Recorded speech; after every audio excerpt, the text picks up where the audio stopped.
Welcome back. This is News Gang. Now, like Jamila so aptly put it, it's been a busy 16 days of President William Ruto getting straight to work after the election period was over. And of course, one of the most important things that he did was to name members of his cabinet. And one, Mr. Francis Gachuri, was there. Himus You witnessed it with these two eyes of yours. Yani, with your ears, those ones. Yeah, basically unasema nilikuwa sight. Nani true story, nilikuwa sight. The question of naming of a cabinet was always a pertinent question. Yeah. Pertinent in the sense that as a consequence of being elected into office as president, the next thing is who is in your cabinet. And that is a discussion that has been there since President William Ruto was sworn in at Kasarani. And even before then, as soon as IEBC declared him winner, before the matter was taken to court, obviously at that point you start thinking of who is likely to be in your cabinet.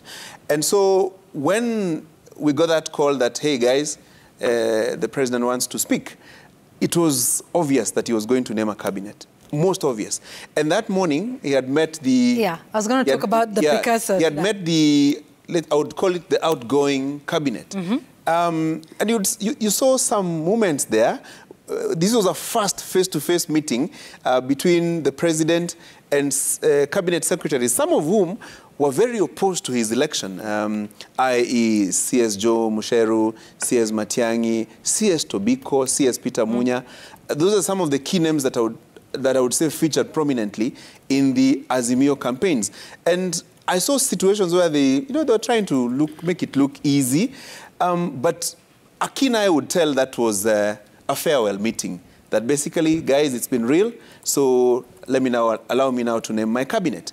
And the president, I think, stuck to the script, naming a cabinet that was full of very familiar people to the Kenya Kwanza campaign team. No strangers whatsoever. And secondly, sticking to the pre-election promises. You saw Dr. Alfred Mutua being named in the cabinet. J.B. Muturi, the former Speaker of the National Assembly. You saw Alice Wahome. You saw Aden Duale, Professor Kithure Kindiki.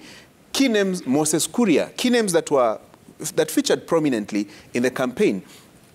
And more importantly, I think it's a major departure from the cabinet of 2013 to 2017, 2017 to 2022.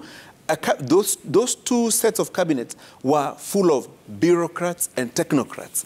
This is also a cabinet that now has a good number of politicians. You remember that statement by the president in 2013, that the only politicians in this cabinet be myself and my deputy? Yeah. I don't think now President William Ruto can say the same, because this cabinet... actually the then Deputy President, William Ruto, that said there'll only be two politicians in this cabinet. Myself and the President, yes. Now, this is a cabinet that is almost full of politicians. And probably I would try to think why that is the situation. The situation is, you saw a lot of former President Uhuru Kenyatta facing a heavy backlash insofar as the response by his government on certain things, and that question of, was the government being felt on the ground? You see, there's so much that technocrats can do. They will want to stick to the book.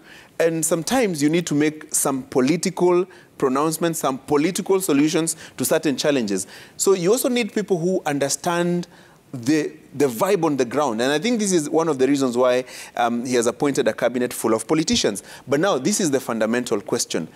How will the politicians translate from campaigning and politicking to implementing, and more so, even creating ideas and policies on how to effect the promises that were made on the pre-election campaign? So I think it's a major departure from what former president had and what the new president has. And Yvonne, I think he also kind of mentioned this before he made the announcement about those who had been with him throughout, yeah, and that's why they were going to get these opportunities. Yeah, loyalty who've been with him in the trenches for years. And if you look at the names that were mentioned here, and Gachuri was talking about them, from Aden Duale, who's a member of parliament for Garissa Township, and now if he's approved by parliament, it'll mean a by-election in Garissa Township. Talk about Alice Wahome, the member Member of Parliament for Kandara. Even her, if she's cleared by cabinet, it means another by-election in Kandara. And of course, Elgeyo Marakwet Senator Kipchumba Murkomen also, who has been with him for a while. He was elected as a senator for the 3rd time. And of course, if Parliament approves his appointment, then another by-election there, Yvonne. And I think also what we need to remember is something that he said today, when you talk about how this cabinet, if the politicians will now switch gears and now become accountable for ministries. And today during his speech also, the president talked about it, and he has mentioned it before, about how now cabinet secretaries need to come into Parliament and answer questions. Change the standing orders. Exactly. And remember in the previous parliaments before the 2010 constitution, ministers at the time were members of Parliament, and they had some accountability to the people in their constituencies, other than the accountability that they had for the ministries that they run. And of course, this is not in the current constitution. Some changes need to be made for them to be able to come to the House, invited by members of Parliament, to answer questions pertaining to their ministries. I was listening to the former Speaker, J.B. Muturi, speaking today, and he said, well, it'll mean an amendment of Standing Order 253, so that they not be strangers in the House if they come to speak. But is it only just amending a standing order for this to happen, for them to come back and be able to answer questions in Parliament about what's happening in their ministries? Because I remember when we used to cover Parliament before 2010, how you'd have now the order paper, and you see there's a question for the Minister for Roads from a voter in asking about a particular road, and you come there and answer questions. You know, it's what's happening in the UK Parliament, and I think that's what our Parliament was based on. But of course, we made changes after the 2010. Yeah, but you recall, you know, that cabinet ministers or cabinet secretaries were also being invited to committees. And we all know the frosty relationship that happened there. They would hardly honor the summons. They would be too busy to go in there. And so there was a sense in which the accountability to the representatives, you know, of the people who are required to provide oversight over the executive, you know, was becoming difficult. They would not show up or send a PS or send somebody else. And, you know, it's about the person that actually takes responsibility for what happens in a ministry and answering those questions. Absolutely. And it was a question of contempt also. Yeah. There are quite a number of former CSs, truth be told, who felt nothing about parliamentarians. Actually, they would carry themselves this air of, we are bigger and more senior than members of the National Assembly or even the Senate. And that's why you would see very often they would not honor summons. And you see, there's so much that Parliament could do. Sometimes they would say they have, you know, fined those CSs 500,000 shillings. I can't remember any that paid those fines. And I think it is important to play the representative role effectively. Well, changing standing orders is a simple matter. And it only requires one afternoon and members of Parliament come and say, this standing order has been amended. And it's a simple majority issue. So a pretty simple issue to deal with it. But what is important is the quality of those sittings between members of the National Assembly or even members of the Senate and the cabinet ministers. It should be effective in such a way that the questions are well outlined and the minister is able to come and respond to those questions. And I would think this is one of the reasons why you have now a few more politicians in the cabinet who are also able to understand what it means to come and respond to questions. Because, truth be told, many people will still want their member of Parliament to be in the House and to pose a question on a matter that touches them directly. You know, that certain road, that certain cattle dip, that hospital, that school, that police station, and so on and so forth. I think it's an effective way of playing that representation role. But at the same time, let it not be abused such that you see members of the cabinet in Parliament every day. It should be in an effective manner, more or less like what we used to have for the Prime Minister's question time some times back. Maybe make an afternoon Wednesday, a whole afternoon from 2:30 to 6:30, where people will be able to ask questions and ministers are able to come and respond to those questions. I think it will be a departure from the past and create a situation where the executive and Parliament are in sync. Otherwise, it would seem like it did in the last two terms of Parliament and the executive, that the executive was there and Parliament was on the other side. We'll talk about you know, the roles that were outlined for you know, the two I think, as the president put it, the two other important persons in his cabinet. But Linus, of course, these nominees will go before Parliament for vetting. And let's talk about that elephant in the room, the word corruption that you were saying should come up quite a bit in this administration. And some of those nominees are actually facing, cases in court of corruption, of murder. What are your thoughts around, some of the nominees and the cases that are before them and how the vetting is likely to go or should go? I think some of the nominees, and I think there are about 2 who actually have active cases in court. Ordinarily, someone with concerns about ethics and integrity will say, hold on, clear your name first before we talk about you becoming a cabinet secretary. But I think, again, there is this principle of innocent until proven guilty that is really gone too far in this country. If you remember, the IEBC was given an advice, an advisory by the ESCC that 241 aspirants for office, including governors, including members of parliament, and I think there were also some presidential aspirants, were actually unfit for office and should not be allowed to run. You know very well that that was not stopped.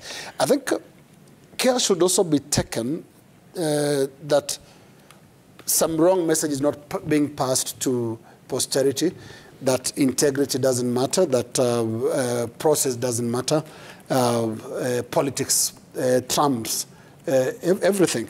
And then there's the question again, and I just wanted to talk about the composition of the cabinet. You see, survival is the greatest instinct of any politician, survival and longevity. And you can see, even in the formation of the cabinet, that there is an aspect of looking at 2027 and beyond. Because President William Ruto is just starting his first term. But he also has his sights on the second term. Yeah. Definitely. And that also informs how he then structures his government. You would see that in the cabinet appointments, he has first of all made sure that some of his key lieutenants who did very significant work during the campaign have been rewarded. Secondly, he's also taken care of his bases, where most of his vote came from. And it's interesting to see how Mount Kenya East, if we look at it, has actually gotten what I would call the lion's share of the Kenya Kwanza cabinet appointments.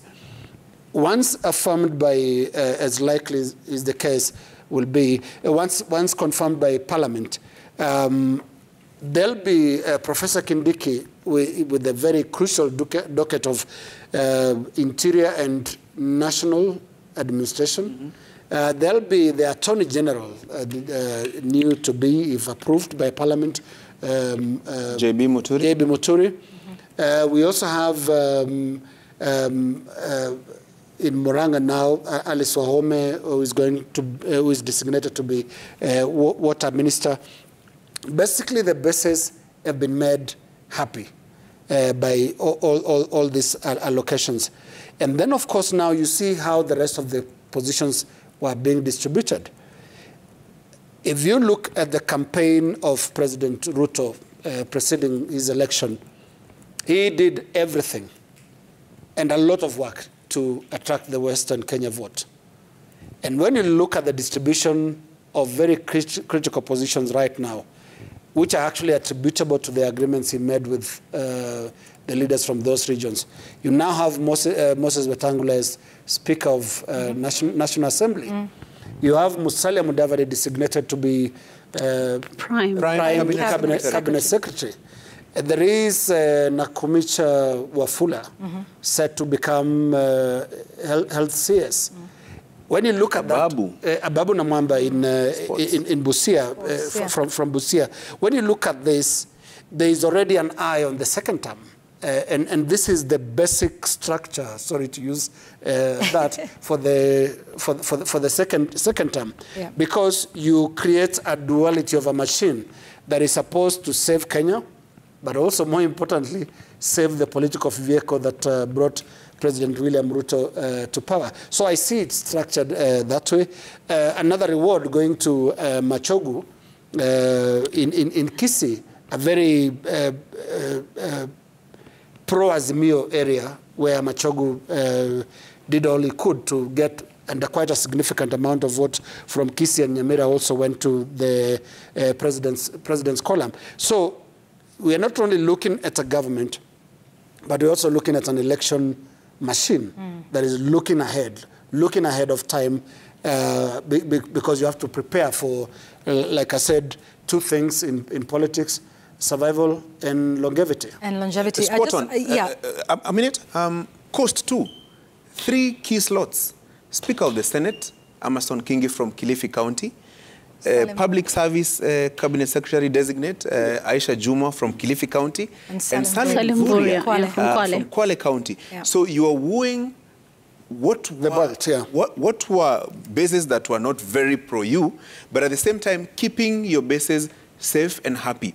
Particularly the region like Mount Kenya region. Above 48% of the votes that President William Ruto got in the presidential race came from the 10 counties of Mount Kenya region.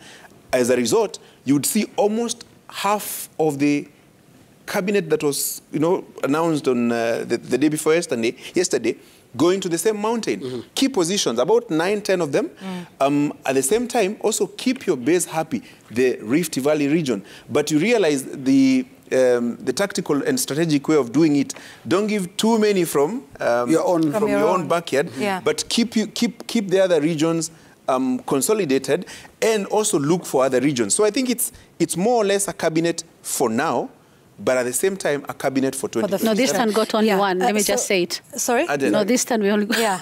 Aden, how do you say it? Where you belong. You belong to Rift Valley or Northeastern. Yeah, surely. Wow. Is it Kericho or, decide. Moyale. Okay. But look, one of the other things, of course, that came out is the designation and delineation of the roles of the deputy president, which has been, a key sticking point since 2013, but also of the new position that is of prime cabinet secretary. Let's listen to the president on the roles of the deputy president. I am sending an executive order for print to assign my deputy very clear responsibilities that will assist me be able to discharge the responsibility, the heavy responsibility put on my shoulders by the people of Kenya,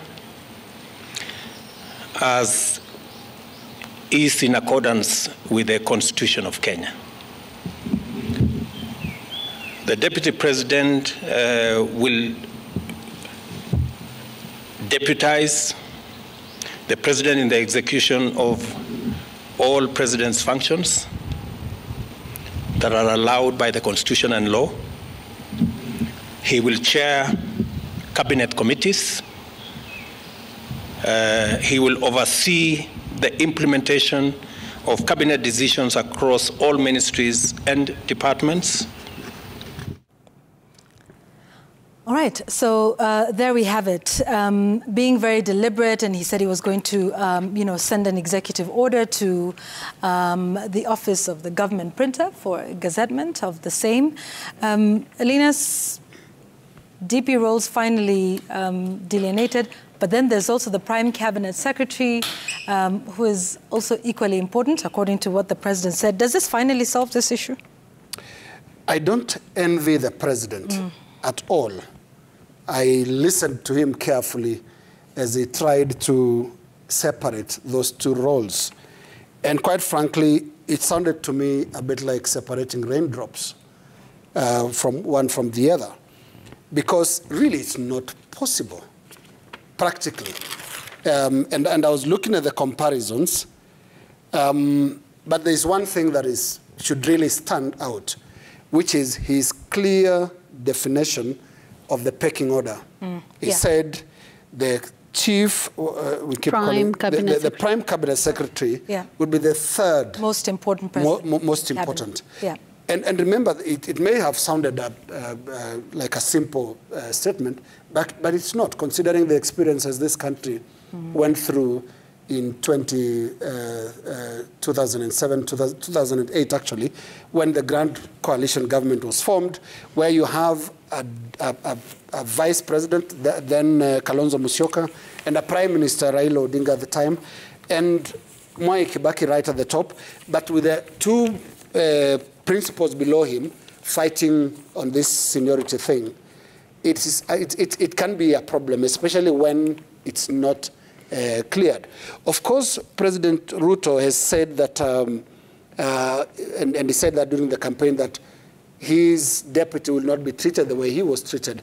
And I think he has moved to ensure that is the case. But I read more to this. I also read the fact that, you see, Rigathi Gachagua was also coming, and with a 48% vote to the column of President Ruto, he'll be quite empowered to negotiate and bang the table and say, make it clear for me, what am I doing? And not just that, how about other cabinet slots? So when you look at Gachagua's roles, they have been clearly defined, and they actually make him an executive deputy president.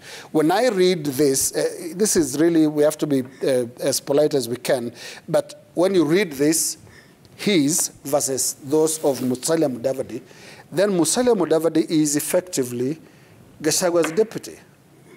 Because when you have this issue of oversee and coordinate, both written to the two offices, so seniority then prevails.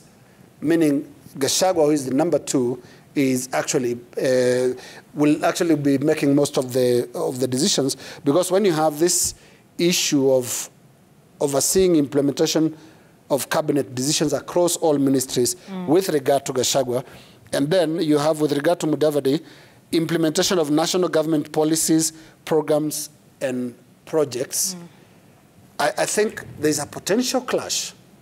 And I think what they have been reminded there by the pecking order is just remember who the senior most is. But then now comes one thing that Musalia Mudavadi has to deal with. First, it'll be very interesting to watch how Parliament proceeds with the clearance of Musalia Mudavadi, because there is no such thing in the Constitution and in any laws of the country called Prime Cabinet Secretary. That is a stranger in law to the Constitution and to all the laws that we do have. And remember, the President is supposed to act in accordance with the Constitution and in accordance with the laws of the land. Parliament, similarly, cannot act outside the law. So Parliament will be listening to and vetting cabinet secretaries. And I won't be surprised if Musalia Mudavadi's name is submitted for clearance as cabinet secretary, even though the executive order will refer to him as prime cabinet secretary, because it will be an illegality, at least as per the current Constitution, if Parliament walks out of Article 135, which defines exactly who members of the cabinet are. That is the president, deputy president, and cabinet secretaries. There is no such thing as a prime cabinet secretary. So let's not be surprised if he is cleared as a CS. A CS. Yeah, yeah. And then you can call him something else out here. Remember, there was a similar case in the previous administration where Fred Matiang'i, what was the name, Francis? National Government Committee on Coordination, and Communication. Yes. Yeah, quite a huge role as per Executive Order number 1 of 2019. which really basically made him a prime cabinet secretary. Right. But nobody will refer to you as such. And this is something that will be navigated that way. Last point on this. Remember pre-election, both competing sides, that's Kenya Kwanza and Azimio, actually presented very similar formats. In the Azimio side, this conversation would have been about Kalonzo Musyoka, because the number 1 and 2 going to Raila and Karua. And then now on this other side, we had Musalia Mudavadi. Yet the two formations at the time really differed on this issue of expanding the executive. I think this is a dilemma going forward. When do our politicians settle for what is only necessary? Because if you look at those roles, look at the president attempted to distinguish the role of Rigathi from that of Musalia, and I don't think he was very, very, very successful, because it is also impossible to have a deputy of a deputy. So I think going forward is actually a dilemma in terms of the structure of the executive.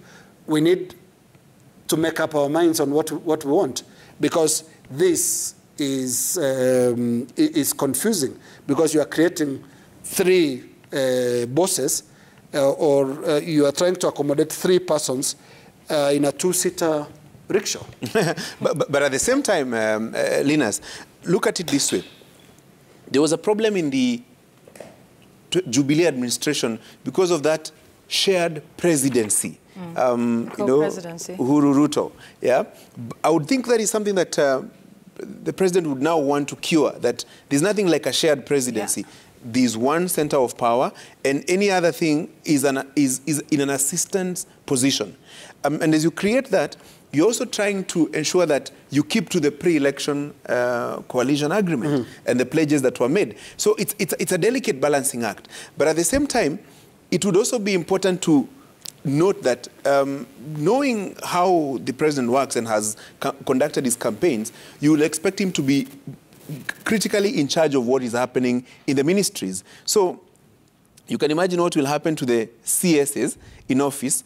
They will take instructions from the president, but at the same time, they will also be looking to hear what the prime cabinet secretary has got to say in relation to one function or another. And at the same time, when they sit in that cabinet subcommittee chaired by the deputy president, as outlined in these functions, there will also be a discussion around there. So ultimately, the CSs will have to make a decision on where the buck stops. And all of us know where the buck stops. Who they report to with finality, it will be the appointing authority. At the same time, it is also important to note that there are also key positions that are also going to be named soon. The principal secretaries and the chief administrative secretaries. Yeah. I understand there are over 3,000 people who have made applications to be principal secretaries. And I don't think those positions will be more than 49, 50. We looked at the State Department, and I counted, they were coming to about 48. 48, yes. And then probably I would assume there will be a principal secretary in the office of the deputy president. Okay. So that would make them about 49, maximum 50. So you can imagine that tussle of reducing the list from about 3,000 plus to 59 to 49 or 50. And then the CSs, what will be their roles? And how will they mirror with the CSs in the past administration, who by and large did not have very defined roles? So I would think there probably would be a definition in terms of gazetting their roles clearly so that people are able to know what is the distinction between a CS, a CAS, and a PS. I think it would be important to tidy up that setup of government to ensure that they have the harmony. Actually, it is impossible. It is literally impossible, because CASs are just like the prime cabinet secretary, because you are trying to appease politically, but on the ground, in practical terms, they don't really have a role. We know very well that we have had CSs for the last, during the Jubilee administration. But you can ask, what role were they really playing in those offices. And you will not get very useful answers, because there is a cabinet secretary, and below that is a permanent or principal. Yeah. An accounting officer in the ministry. Yes, Yeah. who is the accounting officer. So I don't know when our political players can find other ways of rewarding either political loyalty or accommodating their numbers without looking or appearing to assault the constitutional order, or have the courage to now face amendments of the Constitution and create maybe positions of an assistant cabinet secretary. Or deputy minister or something like that. Yeah, Yes. yeah. Okay, all right. So, Tunafunga Sadly, kazi. yes, Jamila. Let's Gachuri just do it, kwa sababu amewitness vitu mingi wiki. Tuanze na yeye kwanza. Tuanze na yeye. Niko town.